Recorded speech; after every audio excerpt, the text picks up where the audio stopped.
Hello friends, कैसे आप सब? उम्मीद है आप सब ठीक होंगे। आज हम एक नया टॉपिक स्टार्ट करने जा रहे हैं जिसका नाम है लेजर। ठीक है, this is one of the important topics given in your syllabus. इसमें इससे पहले जो हमने पढ़ा था वो था जर्नल, जिसको हमने डे बुक कहा था, जिसमें हर एक टाइप की ट्रांजैक्शंस को हमने रिकॉर्ड किया। अब इसके बाद जो नेक्स्ट स्टेज आता है अकाउंटिंग साइकिल में, that is classification of transactions. So यहाँ पे हम क्या करते हैं, लेजर क्या है? लेजर को हम एक ऐसी बुक है, इससे पहले हमने एक बुक पढ़ी जिसका नाम था जर्नल, जिसका नाम था डे बुक। अब जो बुक हम पढ़ने जा रहे हैं, इस बुक का नाम क्या है? लेजर। सो लेजर जो है, इसको हम कहते हैं ledger is the principal book of accounts. So ledger की हम जब बात करते हैं ना, we call it as the principal book of accounts.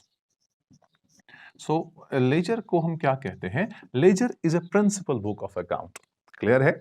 सबसे पहली बात है कि ये भी एक बुक है, जैसे जर्नल भी एक बुक थी तो उसका नाम था डे बुक। अब उसके बाद हम लेजर उठा रहे हैं तो लेजर का नाम क्या है? Principal book of account. ठीक है, और इसमें हर एक टाइप के अकाउंट को रिकॉर्ड किया जाता है। सो इसको हम कहते हैं प्रिंसिपल बुक ऑफ अकाउंट्स भी आप कह सकते हैं, आप इसको कह सकते हैं प्राइमरी बुक ऑफ अकाउंट्स भी, इसको आप कह सकते हैं प्राइमरी बुक ऑफ अकाउंट्स।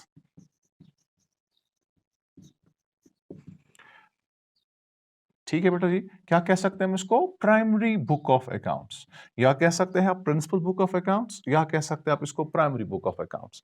ये एक ऐसी बुक है that consists of all the accounts that we are dealing with. And in journal हमने क्या किया, ट्रांजैक्शंस को हमने रिकॉर्ड किया, और वो ट्रांजैक्शंस हमने वहां पे हर एक टाइप की ट्रांजैक्शन को रिकॉर्ड किया। किसमें किया? जर्नल में। अब इसके बाद जो नेक्स्ट प्रोसेस होता है अकाउंटिंग का, that is called classification of transactions. So अगर मैं अकाउंटिंग डेफिनेशन यहाँ पे फिर से रिवील करूं, जब हमने स्टार्ट के वीडियो में मैंने कहा था, accounting is the systematic process of identifying, then measuring, then recording. Recording we have done with the help of the journal. Then the next stage was classification. Next stage was classification. So before starting this topic, मैं आपके साथ एक simple example से ना इसको understand करवाना चाहूंगा। एक सिंपल सी एग्जाम्पल से हम उसको अंडरस्टैंड करेंगे। अब मैम एक एग्जांपल लेते हैं एक दूध वाले की। एक दूध वाला हमारा जो है, ये हर दिन हमें होम डिलीवरी लेके आता है और दूध हमें देता है। ठीक है, अब हम उसको बोलते हैं भाई साहब हम आपको हर दिन कैश नहीं देंगे, हम एक काम किया करेंगे, हम आपको कैश जो है at the end of the month पे किया करेंगे। दैट मीन्स हम आपको रेगुलर बेसिस पे दूध लेंगे ऑन क्रेडिट बेसिस, और at the end of the month आप हमें अपना हिसाब दिखाना और हम उस समय आपको पे करेंगे। ठीक है, तो अब ये रेगुलर बेसिस पे ये दूध वाला आता है, हमारे दरवाजे पे नॉक करता है, बेल करता है, तो हम निकलते हैं, तो हम इससे दूध रिसीव करते हैं। फाइन, तो हम इसको पैसा तो नहीं देते हैं। अब असल में ये क्या लेके जाता है, तो ट्रांजैक्शन तो होने वाली है ना, तो ये वहां से दूध देता है और हमसे क्या लेता है, हम उसको पैसा तो नहीं देते हैं, लेकिन क्या होता है कि हम इसको यहां से एक प्रॉमिस करते हैं, वो प्रॉमिस इसको अपने बुक्स में रिकॉर्ड करना है। ऐसे ही ये मान लीजिए इसके पास 100 कस्टमर्स, ये 100 कस्टमर्स के घर जाता है और 100 कस्टमर्स के घर दूध डालता है। ठीक है, तो अब इसको अपनी जगह पे रिकॉर्ड तो करना है, अपनी जगह पे इसने रिकॉर्ड किया होगा कि ये 100 डिफरेंट 100 कस्टमर्स के घर गया और उनको दूध की डिलीवरी की। ठीक है, और उसके बाद अपने बुक ऑफ अकाउंट इसके पास मेंटेन रहनी जरूरी है, क्योंकि ये मत सारा याद रख सकता है कि मैंने किसके घर आज कितना दूध डाला, तो अपनी जगह पे ये एक डे बुक मेंटेन करता होगा। ठीक है, अगर इसने अकाउंटिंग पढ़ी होगी तो एक प्रॉपर फॉर्मेट के थ्रू डे बुक बनाएगा, या अब ये स्टीवर्ड सिस्टम ऑफ अकाउंटिंग रखेगा, एक मन चाहे तरीके से अपने रिकॉर्ड करेगा ट्रांजैक्शंस को।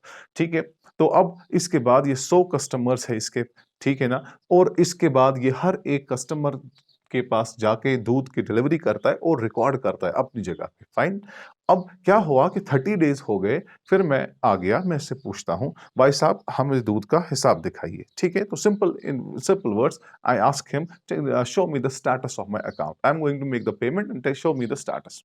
इसके पास अब कैसे पता चलेगा कि किसने कितना दूध लिया? इसने ऑब्वियसली एक डे बुक बनाई होगी जिसको हम जर्नल कहते हैं, उसमें हर एक ट्रांजैक्शन को इसने डे वाइज रिकॉर्ड किया होगा, और कैसे? एक क्रोनोलॉजिकल ऑर्डर में। ठीक है, एक सीक्वेंस मेंटेन की होगी, हर एक ट्रांजैक्शन एक डे वाइज रिकॉर्ड की गई होगी, जाएगी एक प्रॉपर ऑर्डर में।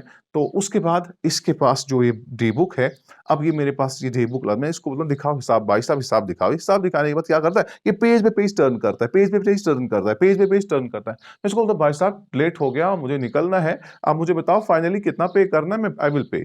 ठीक है, लेकिन ये चेक करता है, ये भी चेक करता है, ये भी चेक क्यों, क्योंकि मान इसके पास 100 कस्टमर्स है और मान लीजिए एक पेज पे ये 10 कस्टमर्स का रिकॉर्ड करता है। ठीक है, तो इसके पास 100 कस्टमर्स है तो एक पेज पे 10 आ गए तो उस टोटल इसके 10 पेज बनेंगे।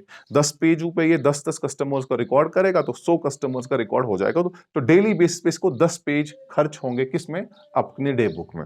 अब 30 डेज में कितने होंगे, अब 10 पेज होते हैं रेगुलरली, 10 पेज इसको रेगुलरली यूज होते हैं क्योंकि एक पेज पे 10 कस्टमर्स का हिसाब रखता है, तो टोटल 10 पेजेस यूज होंगे। अब 30 डेज में कितने होंगे, 30 इंटू करेंगे ना हम 10, तो 300 पेज से। तो अब जब इसको 300 पेज पे सारा रिकॉर्ड है तो इसको आता है मिस्टर ए। मिस्टर ए बोलता है इसको, मिस्टर ए इसको बोलता है दूध वाले को, मिस्टर ए बोलता है इसको मुझे दिखाओ अपना स्टेटस क्या है, मेरे अकाउंट का स्टेटस मुझे दिखाओ, मुझे कितना पे करना है, how much I have to pay. तो ये क्या करता है, ये इन सारे पेजेस को टर्न करता है, एक एक करके एक एक करके एक एक करके टर्न करता है। और उसको टाइम लगेगा, ये ऑब्वियसली टाइम लगेगा क्योंकि कॉम्प्लेक्स प्रोसेस है, इतने पेज को टर्न करने के बाद इसको बताना है। तो इससे क्या पता चला, तो ए बोलता है इसको भाई साहब मुझे ऑफिस जाना है, मुझे बिजनेस अपना चल रहा है, मैं काम पे जा रहा हूं, तो इतना टाइम मेरे पास नहीं है, आप मुझे शाम को बता देना, मैं आऊंगा आपके पास। तो ये पैसा देने के लिए ए बंदा तैयार था। अब इसके पास हिसाब ही नहीं पूरा है तो क्या करेगा, तो दूध वाला जो है ये परेशान हो गया, इसने बोला ये ग्राहक मुझे आया पैसा देने के लिए लेकिन मुझे ही प्रॉब्लम हो गई। वो दैट मींस कहीं ना कहीं प्रॉब्लम इसी के पास है, इसकी अकाउंटिंग परफेक्ट नहीं, इसकी अकाउंटिंग सही नहीं। क्या इसने डे बुक बनाई, हाँ बनाई। क्या इसने रिकॉर्डिंग ऑफ ट्रांजैक्शंस की है, बात करता, लेकिन इसके पास अभी और कुछ बाकी है, कुछ और चीज जरूरी है जिससे ना ये प्रॉपरली पता चले। देखिए मेरे पास डे बुक डालता है, ये मैं अपने नेबर्स का भी पता करता हूं। हाँ मेरे नेबर ने इतना दूध लिया है, वो फलानी नेबर मेरा एक्स है, ये तो 2.5 लीटर पीता है, फलानी नेबर, क्योंकि ये सारा मुझे सामने डाल रहा है ना। I asked him to show my status, तो इसका स्टेटस डालने के लिए डे बुक डाल दी सामने। डे बुक ये पेज को टर्न करता है, it is a complex process and it will take a lot of time to calculate the amount that I owe to him. Fine, तो मैंने क्या कहा, भाई साहब ऐसा नहीं चलेगा, मुझे हिसाब फाइनली बताओ कितना है, मेरा खाली अपना दे, मुझे क्या करना हमसायु का, मुझे क्या करना बाकी कस्टमर्स का। ठीक है, तो क्या यहां पे पता चला कि जर्नल बनानी काफी नहीं है, डे बुक बनाना मेंटेन करना ही काफी अकाउंटिंग में नहीं है, इसके बाद भी कुछ और चीजों की जरूरत होती है। क्या है वो, है पहली चीज क्लासिफिकेशन, इसको ट्रांजैक्शंस को करनी है। तो क्लासिफिकेशन करने के लिए इसको लेजर बनानी जरूरी है। ये हर एक कस्टमर का अपना अपना एक अकाउंट बनाएगा, हर एक कस्टमर का अपना अपना अकाउंट ओपन करेगा, तो इसके पास एक और बुक होनी जरूरी है। आपने एग्जाम्पल से देखा, कस्टमर्स भाग रहे हैं, पैसा देने के लिए तैयार थे लेकिन ये टाइम पे नहीं बता रहा है इनको कितना पे करना है, तो वो लोग भाग रहे हैं। ठीक है ना, तो हमने क्या कहा कि अब ये बंदा क्या करेगा, ये अपने पास एक अकाउंट मेंटेन करेगा, एक और बुक रखेगा। डे बुक इसने रखी, वेरी गुड, तो रखना तो जरूरी था, रिकॉर्डिंग ऑफ ट्रांजैक्शंस वहां पे हो गई। अब इसके अलावा ये एक और बुक मेंटेन करेगा, उस बुक का नाम होगा लेजर। उस लेजर में हर एक अपने कस्टमर, हर एक अपने डेटर के नाम का अलग अलग अकाउंट ओपन करेगा। और इस बुक में अब क्या होगा, इस बुक में हर एक कस्टमर जो भी इस दूध वाले का है उसका अकाउंट खुलेगा और उसके हिसाब रहेगा। ठीक है, तो अब मुझे ये और किस तरीके से रखेगा, अल्फाबेटिक ऑर्डर में रहेगा। ठीक है, ये प्रॉपरली कस्टमर्स को अरेंज करेगा। तो अब मैं इसके पास आ गया, इसने अब क्या करता है, ये दिन में डे बुक बनाता है, शाम को ये जाके घर में लेजर खोलेगा। लेजर में हर एक कस्टमर का अपना अपना पेज पे अपना अपना अकाउंट होगा, अपना इंडेक्स हुआ होगा। तो ये फॉर एग्जांपल मेरा पेज खोलेगा, लिखेगा आज इस कस्टमर ने मुझसे 2 लीटर का दूध लिया, तो एंटर करेगा। ठीक है, अब नेक्स्ट डेट पे और नेक्स्ट डेट पे और नेक्स्ट डेट पे और फाइनली ये अकाउंट जो है इसमें एक कस्टमर का पूरा हिसाब है, ऐसे ही बाकी कस्टमर्स का भी हिसाब होगा। फाइनली ये जब मैं आया, इसको दूध वाले को बोलता हूँ भाई साहब हिसाब दिखाओ, ये मुझे अपने लेजर का अकाउंट सामने डाल रहा है। तो मैंने जब अकाउंट सामने देखा, मैं फाइनली चेक कर रहा हूं मुझे इतना पैसा चढ़ा है। मैंने अब मत किसी और का देखा, नहीं देखा, अब मैं सिर्फ फाइनल फिगर पता करता हूं, 3,000 रुपए चढ़े, मैं इसको गिन के दे रहा हूं, दे भाई साहब शुक्रिया, आप दूध देते हो हर दिन, ये ले रहे आपके 3,000। तो इससे ये पता चला इस एग्जाम्पल से, जर्नल बनाना, डे बुक बनाना अकाउंटिंग में काफी नहीं है, कुछ और बुक्स भी बनानी जरूरी है। वो बुक है लेजर।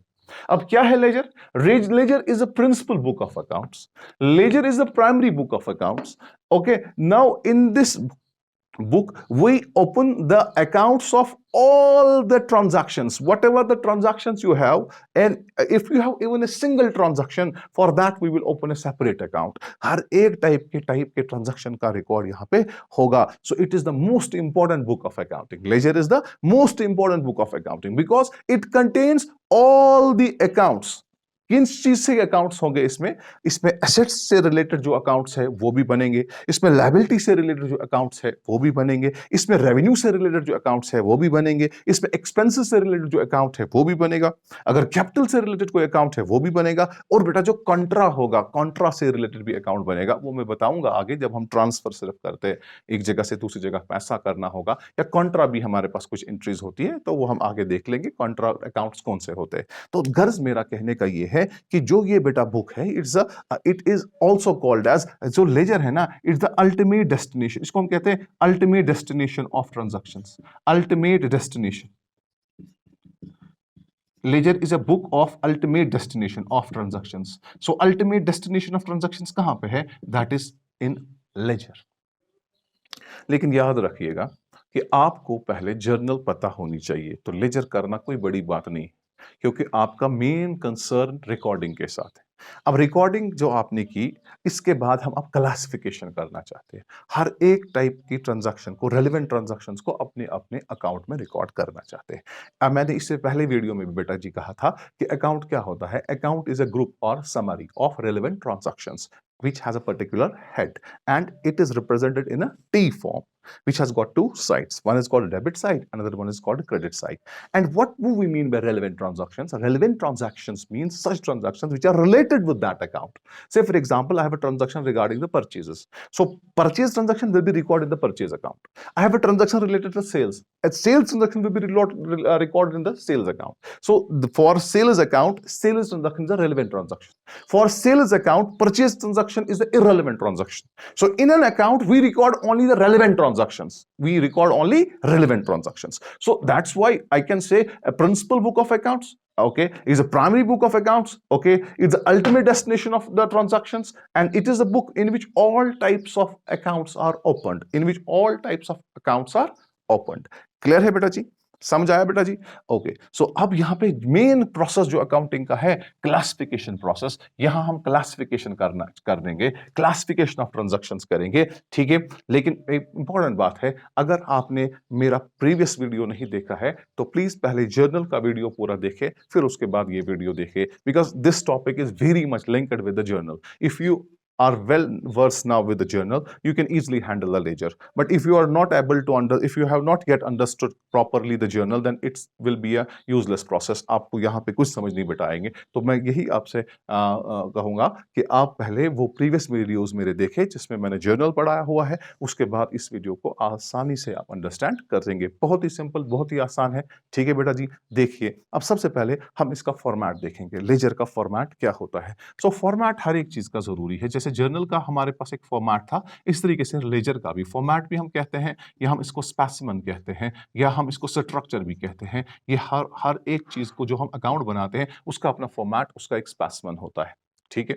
तो लेजर जब हम बनाते हैं, लेजर एक बुक है, उसके अंदर क्या बनाने हैं? अकाउंट्स. और उस लेजर अकाउंट का फॉर्मेट हम देखने जा रहे हैं. लेजर है बुक, उस बुक के अंदर क्या होंगे? अकाउंट्स. अकाउंट को बनाते कैसे हैं? Proper double entry system. उसका फॉर्मेट क्या है वो जरा देख लेते हैं. ठीक है. तो मेरा पहला फॉर्मेट, इसका फॉर्मेट में सबसे पहला आएगा डेट कॉलम. उसके बाद बेटा जी आएगा इसमें पर्टिकुलर्स कॉलम. उसके बाद इसमें आता है एक कॉलम जिसको हम कहते हैं JF. JF stands for journal folio. इसके बाद यहां पे आता है अमाउंट. और सेम यही यहां से भी रिपीट करना है. पहला होगा बेटा डेट, डेट के बाद होगा पर्टिकुलर्स. ठीक है. और पर्टिकुलर्स के बाद क्या होगा? That is JF. जेएफ के बाद क्या होगा? Amount. So this is the proper format of a journal, sorry ledger. So अभी हम क्या कर रहे हैं? अब लेजर पढ़ रहे हैं. सो डेट, दूसरा क्या है बेटा जी? पर्टिकुलर्स. उसके बाद क्या है? जेएफ. जेएफ के बाद क्या है? अमाउंट. उसके बाद फिर से क्या है? डेट. उसके बाद क्या है बेटा जी? पर्टिकुलर्स. पर्टिकुलर्स के बाद क्या है? जेएफ. जेएफ के बाद क्या है? अमाउंट. इस तरीके से इसका फॉर्मेट बनाया जाता है. This is the proper format. ठीक है. तो ये हमने क्या बनाया, this is the format of the ledger. So ये properly double entry system base पे बनाई जाती है। This is called debit side and this one is called credit side. Clear? This is the proper format of ledger. Fine, account in which we prepare in a ledger. अब इसके बाद हम क्या देखेंगे कि एक बात को अंडरस्टैंड करना जरूरी है कि जो लेजर हमारे पास होते हैं डिपेंड करता है कि आपका बिजनेस किस तरीके से है। तो अगर आप लार्ज स्केल का बिजनेस करते हैं तो आपके डिफरेंट लेजर बुक्स खुलेंगे। मतलब लेजर क्या है, एक बुक। अगर हम छोटा मोटा बिजनेस करते हैं, हमारे लिमिटेड कस्टमर्स है, हमारे लिमिटेड ट्रांजैक्शंस है, तो एक बुक लेजर की जो है वो काफी है। तो उसी में आप सारे अकाउंट्स को ऑपरेट करेंगे, उसी में सारे अकाउंट्स को ओपन करेंगे और उसी में सारी ट्रांजैक्शंस को हम वहां पे पोस्ट करेंगे। ठीक है? तो अब यहाँ पे अगर आपका बिजनेस बहुत लार्ज स्केल का है तो आप अलग अलग टाइप के लेजर्स बना सकते हैं। तो उस हिसाब से हमारे पास जो टाइप्स ऑफ लेजर है वो पर जरा देख लेते हैं। सो अगर टाइप्स ऑफ लेजर्स हम देखें, उसमें हम यूजुअली क्या कहते हैं, जो टाइप्स ऑफ लेजर हमारे पास है वो है, सबसे पहला one is called as debtors ledger. हमारे पास जितने भी कस्टमर्स होते हैं उनके उनसे हमने जो भी हमने माल उनको उधार पे भेजा होता है, उन सारे डेटर्स का हिसाब हम किस में रखते हैं, डेटर्स लेजर में। दैट मीन सारे कस्टमर्स के डिटेल्स इसमें होगी जो हमने क्रेडिट पे उनको माल सेल किया होगा। और दूसरा बेटा जी होता है क्रेडिटर्स लेजर। जो क्रेडिटर्स लेजर हो, तो आपके पास क्रेडिटर्स बहुत सारे सप्लायर्स हैं जिनसे आपने गुड्स खरीदे हुए हैं, तो उनको आप अलग से रिकॉर्ड करोगे किस में, क्रेडिटर्स लेजर में। क्रेडिटर्स लेजर के अंदर क्या होगा, इसमें multi different type of creditors के अकाउंट्स हमें ओपन करने होंगे। और थर्ड टाइप इसमें बेटा जी आता है, that's what is called as general ledger. What we call it as general ledger. क्या बोलते हैं इसको बेटा जी, जनरल लेजर। क्लियर? तो जनरल लेजर जो होती है इसमें हर एक टाइप के अकाउंट को रिकॉर्ड किया जाता है। जनरल लेजर में आप क्या करेंगे, अब डेटर्स और क्रेडिटर्स के बगैर आप जितने भी अकाउंट्स है, रेवेन्यू से रिलेटेड अकाउंट है, हमारे पास एक्सपेंसेस से रिलेटेड अकाउंट है, हमारे पास इनकम से रिलेटेड अकाउंट है, घर जिस भी टाइप का कोई अकाउंट होगा वो किस में आएगा, वो आएगा किस में, जनरल लेजर में। सो एसेट से रिलेटेड जो भी अकाउंट्स होंगे एक्सेप्ट डेटर्स, वो किस में आएंगे, जनरल। क्योंकि डेटर्स भी अकाउंट है लेकिन डेटर्स के लिए हमने सब सेपरेट लेजर रखी होगी। तो जितने भी एसेट्स होंगे एक्सेप्ट, जितने भी एसेट्स हैं एक्सेप्ट डेटर्स, वो किस में आएंगे, जनरल लेजर में। जितने भी लायबिलिटीज है एक्सेप्ट क्रेडिटर्स, वो किस में आएंगे, जनरल लेजर में। जो एक्सपेंसेस से रिलेटेड अकाउंट होंगे, जो इनकम से रिलेटेड अकाउंट होगा, आई मीन से रेवेन्यू से रिलेटेड अकाउंट्स होंगे, वो किस में रिकॉर्ड किए जाएंगे, वो आएंगे जनरल लेजर में। क्लियर है? क्लियर है? ओके। तो कितने टाइप्स के लेजर होते हैं, तीन। डेटर्स लेजर, डेटर्स में हम किन के अकाउंट बनाते हैं, हमारे डेटर्स। डेटर्स कौन होते हैं, हमारे वो कस्टमर जिनको हमने उधार पे माल भेजा होता है। क्रेडिटर्स हमारे होते हैं सप्लायर, जिनसे हमने माल उधार पे लिया होता है। और जनरल लेजर में जो डेटर्स और क्रेडिटर्स के बगैर जो भी आपका अकाउंट होगा वो जनरल लेजर में रिकॉर्ड किया जाएगा। क्लियर हुआ बेटा? ओके।